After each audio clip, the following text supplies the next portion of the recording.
Hi, ang daming hocus-focus when we talk about this topic. I remember some years back, during one of our Bible studies, we tackled this because I was the one who opened the topic for them. At tila nahihirapan silang sumagot. At itong mga pastor na ito, parang walang tinatawag na ultimate na sagot sa katanungang ito. Maliligtas ba ang mga nagpakamatay? Save ba ang mga nag-suicide?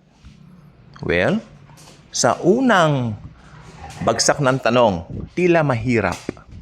But once you are a Christian at malalim ka sa Biblia, yun ang importanteng sagot. Hindi ka lang basta Kristiyano, malalim ka sa Biblia. Meron po akong isa lang ibibigay kong verse po sa inyo. Ito, revelation po ito tungkol sa mga nagpakamatay. Okay, the verse, very popular, 2 Corinthians 5:17. Therefore, if anyone is in Christ, he is now a new creation. The old has gone. Behold, all things become new. Tagalog tayo. Okay? Lahat na nakipag-isa kay Kristo Jesus ay bago ng nilalang. Wala na ang dating pagkatao. Tignan niyo, lahat ay bago na. Yung huling term, lahat ay bago na.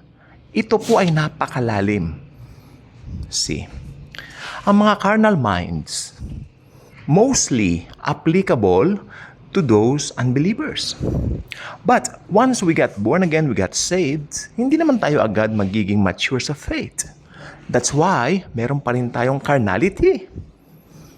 But I believe, ito po ang gusto ko sabihin, walang kinalaman ang carnal mind doon sa pagbabago na ginawa ni Hesus Kristo sa buhay ng isang tao. Sapagkat yun po ay perfect, ito po ay malinis, puro, di ba? 100% pure.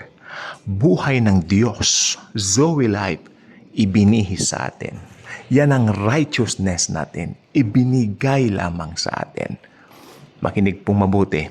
Therefore, if you are a Christian, bago na ang pananaw mo. It's all about Jesus. Regardless problems, regardless of problema sa pera, pananalapi, you know, we can do all things through Christ who strengthens us. Bakit ko ba sinasabi mga ito? Sapagkat yung tanong na, ligtas ba ang mga nag-suicide? Unang-una, sino ba yung mga nag-suicide o yung mga nagsusuicide? Isa pong malapit na tao, babae po, malapit po sa amin, ang nag-suicide some 6 years ago, almost 6 years ago. Alam ko hindi po siya believer dahil ang kanyang pamumuhay ay tiyak, taliwas sa sinasabi ng Biblia. Nag-suicide siya. Anong idea po ninyo? Hoy, nanghuhusga ka, brother. Nope. Hindi siya believer. That's why nag-suicide siya. That's it. At nalaman namin yung problema, napakamot ako ng ulo. Sabi ko, why? Ang babaw. Kung believer ka, yung ganun kababaw, hindi maikukumit yan. Meron po kaming isang kaibigan, iniwan ng asawa, naubusan ng pera. Ngayon, prinomote ni Lord. Ang sabi niya, isa lang ang sekreto ko, si Jesus Christ. Ba't naman ako magsusuicide? Tingnan po ninyo, makinig po mabuti, ang totoong believer, may Kristo Jesus sa puso. Kahit ano pa yung pagsubok na dinadaanan niya. Ngayon, yung mga nagsusuicide, walang Kristo sa puso. Kaya ang sagot, nasa impyerno sila. Nasa Hades sila. Dahasan po yan. Walang totoong mananampalataya who will commit that. Ang buhay ay ibinigay ng Diyos. Diyos lang ang pwedeng kumuha sa kanyang takdang kapanahunan. Meron po kaming kamag-anak na nagkasakit, nagtiwala sa Panginoon, gumaling. Ang sabi niya, buong buhay ko, sabi niya, iaalay ko sa Panginoon. Pero ibig sabihin lang noon, magpapagamit sa Lord. Hindi niya pwedeng ialay ang buhay niya sapagkat binigyan nga siya ng buhay ni Jesus. Yun ang ibig sabihin, parang speech lang ngayon. Speech lang niya. Ngayon, makinig kayo mabuti. Ang totoong believer, regardless again of problems, difficulties in life, kabagabagan in Tagalog yan. Sa Bible naming malalim yung 1901, naku po, kabagabagan, hilahil, sobrang lalim, ano? At ang maganda naman po, pinababaw na lang sa English. So yan, difficulties, may problema tayo, hindi naman nawawala yan. Pero yung point na magsusuicide ka, Kristiyano ka, unthinkable. Wala pong Kristiyanong gagawa niyan. Yeah. Okay. Look at, sino bang popular na nag-suicide sa Bible? Judas Iscariot. Si Judas Iscariote. Mabuti pa nga si Haman, hindi nag-suicide. Ipinapatay lang Ipinapatay lang ng hari. 'Di ba? Sapagkat gumawa siya ng katampalasanan kay Esther at sa mga kababayan ni Esther, mga Hudyo. Ipinabitay ni Haring Asuero. Hindi ba? Pero hindi siya gumawa ng suicide, si Haman. Mas lamang pa ng konti si Haman kaysa kay Judas. Sapagkat si Judas nagbigti. Ang tawag kay Judas, son of perdition. O ngayon, sino rin ba ang tinatawag na son of perdition sa Biblia? Ang Antichrist. Ngayon, pag nag-suicide ka, tinatawag ka palang child of perdition. You belong to the devil. So sad. What a precious life they have wasted just for doing that nonsense to their own lives. Kinitil nila ang kanilang mga sariling buhay. Why? Di ba?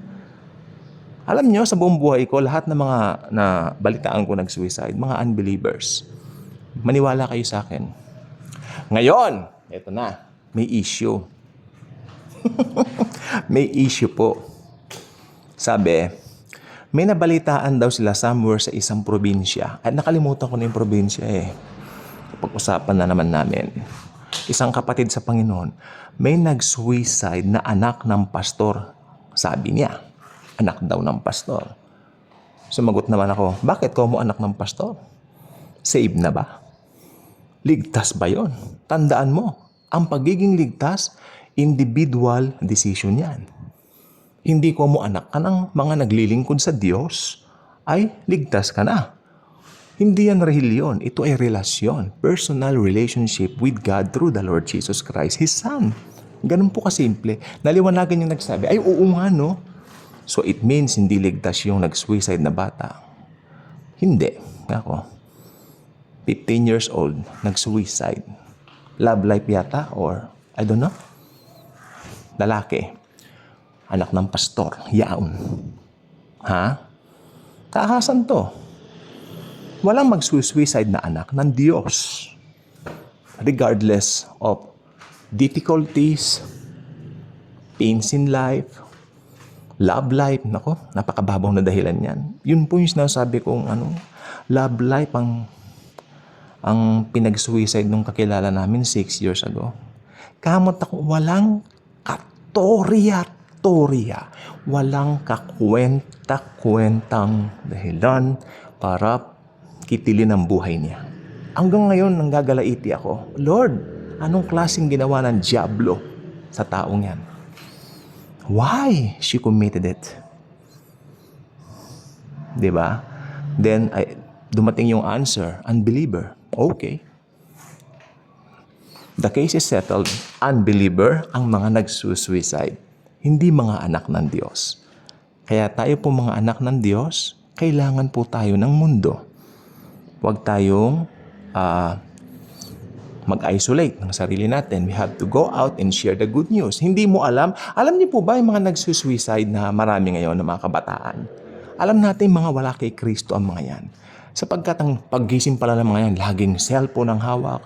Ito yung mga patiktok-tiktok, pasayaw-sayaw, no? Tapos magpapakamatay dahil may problema. Unbelievers ang gumagawa niyan. Pag Kristiyano, never gagawa niyan sapagkat the very life of God is present within us. Ha? Yan ang gusto kong sabihin sa inyo. Mga unbelievers po. Kaya kailangan po tayong huwag mag-isolate. At saka yung mga nabibiktima ng mga bully. Halimbawa, nag-post sila sa social media and then medyo pangit yung mga comments sa kanila. Minsan hindi kinakaya ng iba, nagsusuicide. Ako maski murahin ako social media, I have Jesus. I have yes, I have the coolest life because of Jesus Christ. Ayan ang believer, hindi ba? Ngayon, pag hindi ka believer, naghihintay na si Satanas. Pero si Satanas wala pa, ha? Take note, si Satanas po nandito pa lang sa lupa. Yung mga nag-suicide ngayon, nasaan sila? Nasa Hades. Waiting for the araw ng Judgment Day. Ito po yung Judgment Day nila, the White Throne Judgment. Then after that, itatapon na sila sa Gehenna Hell. Gehenna Hell. Okay? Yung Gehenna Hell, yan po yung lake of fire. Lawa ng apoy. Okay? Sila po ang pupunta dyan. Kaya sasabihin ko sa inyo, kung Kristiyano ka, because we have the Holy Spirit within us, okay? Siya ang kalakasan natin. Alam niyo yung verse sa Bible, I can do all things through Christ who strengthened me. Kaya kung hindi pa kayo subscriber sa ating channel, I invite you to do so. Click the notification bell, share this video, share Jesus, His grace, His love, and His truth. Huwag po tayong mag-isolate, tayo mga born-again Christians. Kailangan tayo ng mundo, kailangan tayong lumabas. Marami dyan nabubuli, marami dyan nalulungkot, marami dyan pa-TikTok, pasayaw-sayaw, pero wala sila kay Jesus. They need Jesus. They need us also. Thank you, and Jesus truly loves us all.